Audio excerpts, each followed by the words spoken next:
अमावस की वो रात जब आसमान में चांद नहीं था और अंधेरा जैसे मानो जमीन पर उतर आया हो।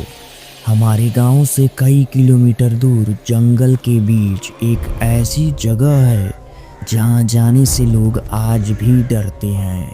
काली हवेली। उस रात देव गांव के बाहर बने इस पुराने बस स्टैंड पर बैठा था। रात के करीब 12 बज चुके थे। चारों तरफ सन्नाटा था।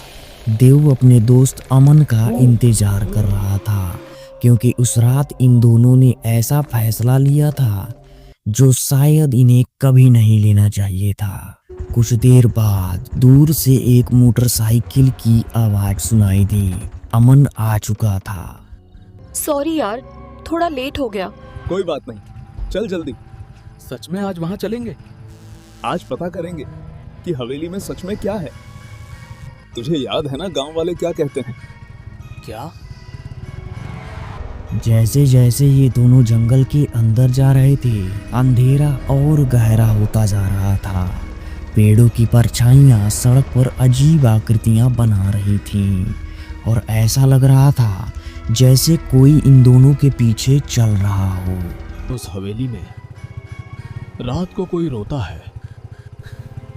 भूत प्रेत कुछ नहीं होता। और तभी जंगल के उस सुनसान रास्ते पर इन दोनों की अचानक से बाइक ही बंद हो गई, जहां आसपास कई किलोमीटर तक कोई इंसान नहीं था। अमन बार बार बाइक स्टार्ट करने की कोशिश कर रहा था, लेकिन इंजन चालू नहीं हो पा रहा था। और तभी जंगल की गहराइयों से एक आवाज सुनाई दी, जैसे कोई बहुत दर्द में रो रहा हो। और तभी घने पेड़ों के बीच इन्हें वो दिखाई दी।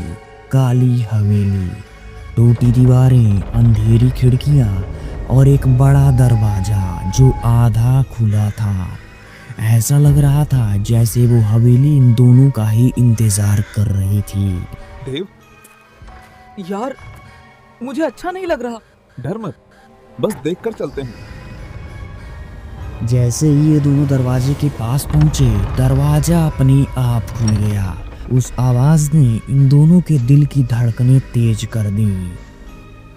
ये दोनों धीरे धीरे हवेली के अंदर अपना कदम रखा।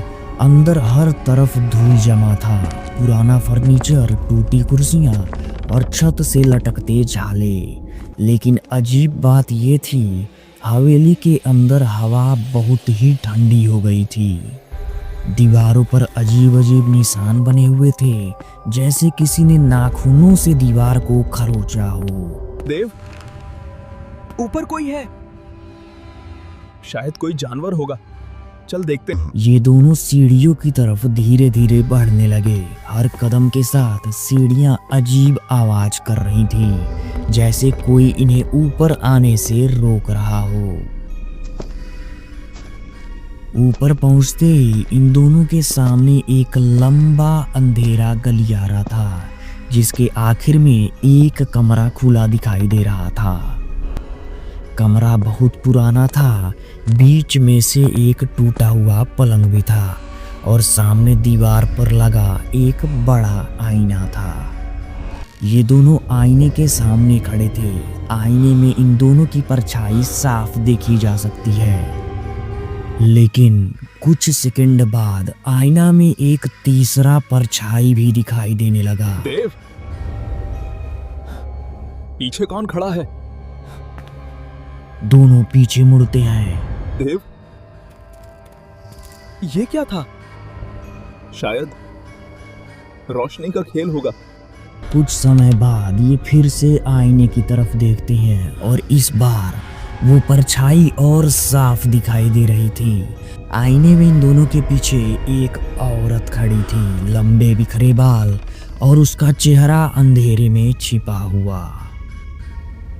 क्यों आए हो यहाँ?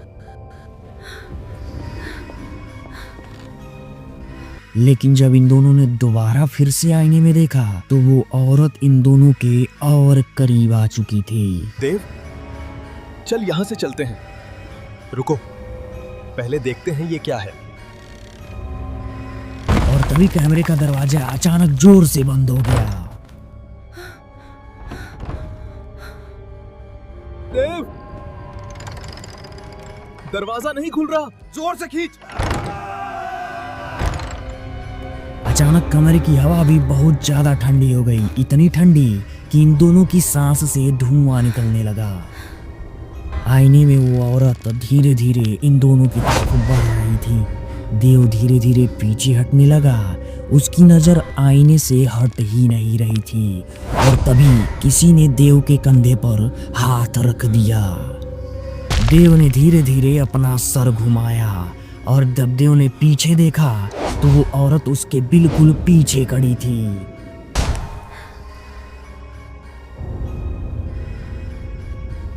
अगली सुबह गांव के कुछ लोग जंगल की तरफ आए। हवेली के अंदर उन्हें 2 बैग मिले, एक टूटी टार्च मिली, लेकिन देव और अमन कहीं नहीं मिले। मैंने कहा था, उस हवेली में जो भी रात बिताता है वो सुबह इंसान बनकर वापस नहीं आता। और तभी हवेली के ऊपर वाली खिड़की में 2 साए दिखाई दिए, देव और अमन। उनकी आंखें पूरी काली हो चुकी थीं और उनके पीछे वही औरत खड़ी थी।